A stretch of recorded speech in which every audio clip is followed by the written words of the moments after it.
Bonjour, très heureux de vous accueillir dans votre émission musicale. Aujourd'hui, nous recevons un jeune talent incontournable de la scène française, notre ami Théo Hould. C'est vrai qu'il sait revisiter le répertoire de la musique classique au son de son accordéon avec un résultat incroyable et surtout sa propre sensibilité musicale.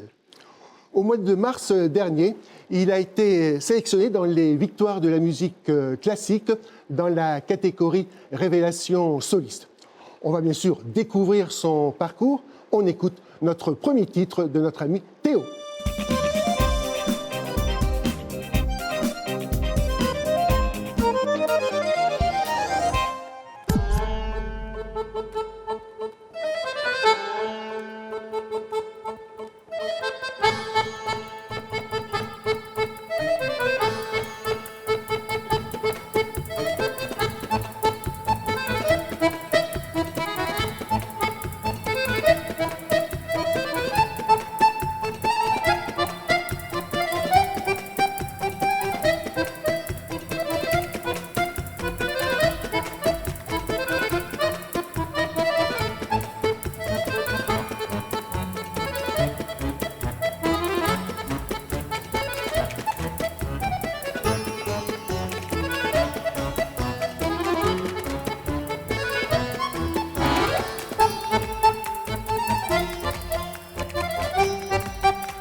On retrouve sur le plateau de la scène du cabaret Le Pâtis au Mans notre ami, notre invité Théo. Bonjour Théo. Bonjour Pascal.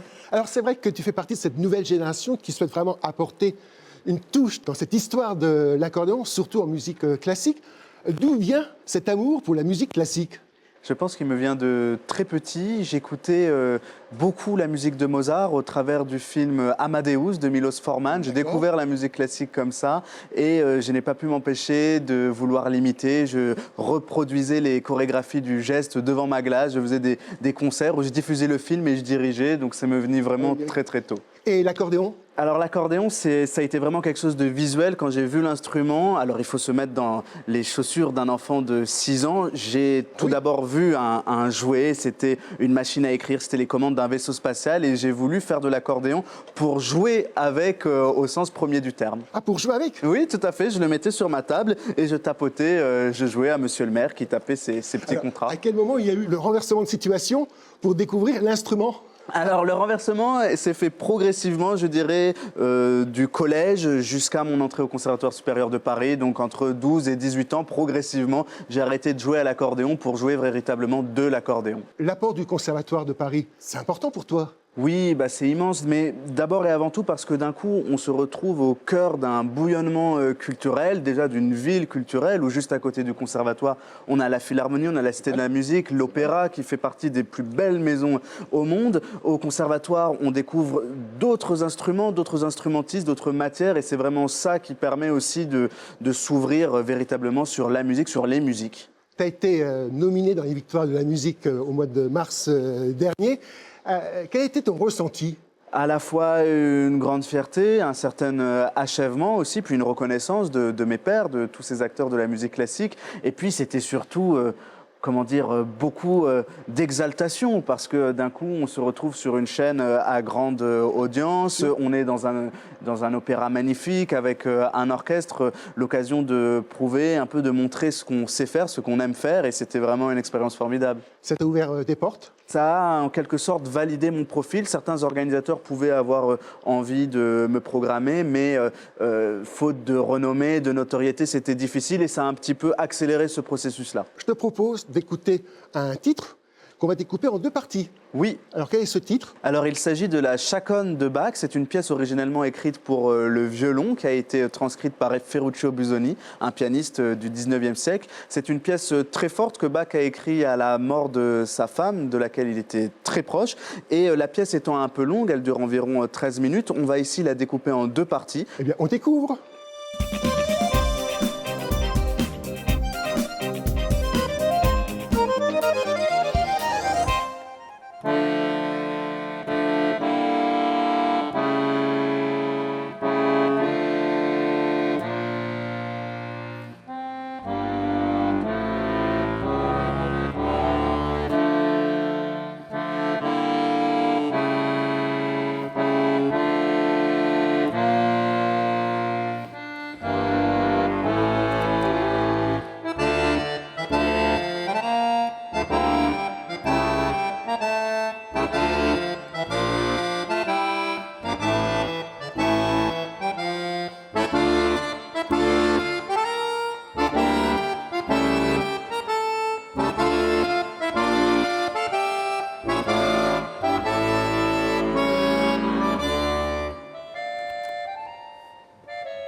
Magnifique interprétation. C'est vrai que c'est superbe. Alors, moi, il y a quelque chose qui m'inquiète. On sent vraiment le côté fusionnel, de corps à corps. Alors, ton corps avec celui de l'instrument. Comment t'expliques ce côté fusionnel? D'abord, je regrette que vous soyez inquiets. Ce n'est pas quelque chose de très grave, on n'en meurt pas. En fait, on m'a déjà dit ça plusieurs fois et j'avoue que j'ai du mal à imaginer comment on peut ne pas être finalement fusionnel avec son instrument. Contrairement au piano qui est assez loin, on a une distance avec l'instrument. L'accordéon, on l'enlace, on l'enfile entre guillemets avec les bretelles. C'est comme un sac à dos qu'on met sur le ventre. On sent toutes les vibrations sur son corps. Donc j'avoue ne pas savoir comment faire autrement. D'accord. Quand on parle de musique classique, on dit « Oh oui, mais ceux qui font de la musique classique, ils ne peuvent pas improviser. Pour eux, c'est interdit. » Mais en fait, c'est vrai ou c'est faux? Alors, déjà, il faut savoir que tous les grands compositeurs qu'on connaît étaient d'abord et avant tout improvisateurs. Jean-Sébastien Bach, par exemple, dans une toccata en mi mineur, improvise toute l'introduction, toute la fin. Franz Liszt, Frédéric Chopin sont des grands improvisateurs. Et à chaque fois qu'on joue, à chaque fois qu'on monte sur scène, il y a une interprétation à improviser. Il y a ce qu'on appelle la sensibilité, ce qu'on va mettre dans la musique qui s'improvise, qui fait partie du moment, de comment le public va réagir, comment l'acoustique, comment le son de l'instrument se répercute dans l'endroit qui a une incidence. Donc oui, bien sûr, on improvise à chaque instant. Tu fais partie de différentes formations. Là, on t'a vu en soliste, oui, mais aussi en musique de chambre. Oui. Tu peux nous présenter en quelques mots les différentes formations? Oui, alors je joue avec un trio, violon, violoncelle, accordéon, qui s'appelle le Filia Trio. On a sorti un disque qui s'appelle Madness. Je joue également très régulièrement en duo avec un clarinettiste qui s'appelle Florent Eo. Et jusqu'à très récemment, je faisais partie du Quatuor Eolina, quatuor de 4 accordéons, avec lequel on faisait des transcriptions de grandes symphonies du répertoire, comme la symphonie fantastique de Berlioz, la 4e de Mahler, ou encore la 6e de Tchaïkovski.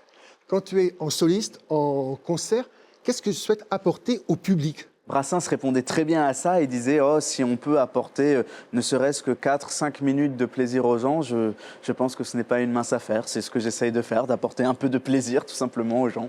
Alors ce plaisir, en 4-5-6 minutes, on va le retrouver avec la deuxième partie de l'œuvre qui s'intitule La chaconne de Bach en ré mineur.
On arrive tranquillement au terme de cette émission. En t'écoutant, Théo, je pense à une accordéoniste que j'ai eu le plaisir de présenter, de manager aussi sur certains concerts. C'est notre amie Yvette Horner. Pourquoi je dis ça? Parce que elle disait toujours, à l'accordéon, on peut tout jouer. Et elle savait jouer du classique, du musette, de la variété et du piano. Parce que je crois que toi, tu fais du piano aussi. Ah, non, je fais du piano. Un petit peu, tu as encore quelques notes. Quelques notes, oui, mais pas professionnellement. Avait-elle raison? Alors, je ne vais pas dire qu'elle a tort. Selon moi, il y a une différence entre pouvoir tout jouer et avoir le bon goût de tout jouer. Je pense que tout ne se fait pas avec bon goût, mais on peut faire beaucoup de choses avec un accordéon. Tu as 25 ans et ton parcours est sans faute à ce jour. Il y a une chose qu'on n'a pas encore parlé, c'est la sortie de cet album qui s'intitule Laterna Magica. Alors, moi, j'ai une idée. Je te propose de revenir le mois prochain. Le mois prochain? Est-ce que tu es disponible le mois prochain? Eh bien oui, faisons ça. Eh bien alors. Avec plaisir. Avec plaisir, le mois prochain, pour découvrir cet album.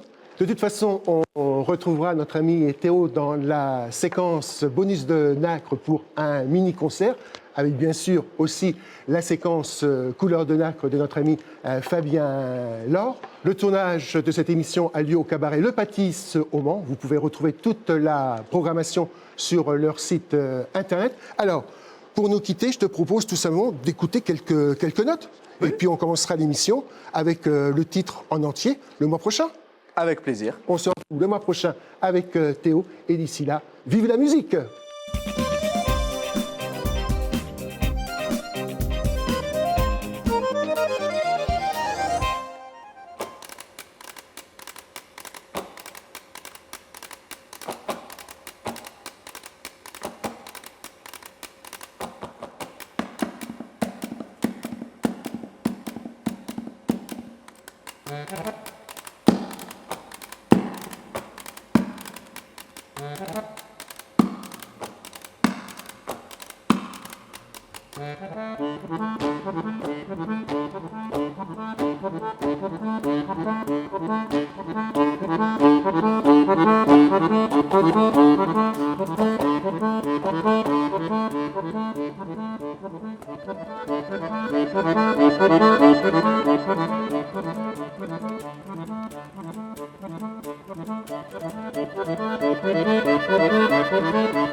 Thank you.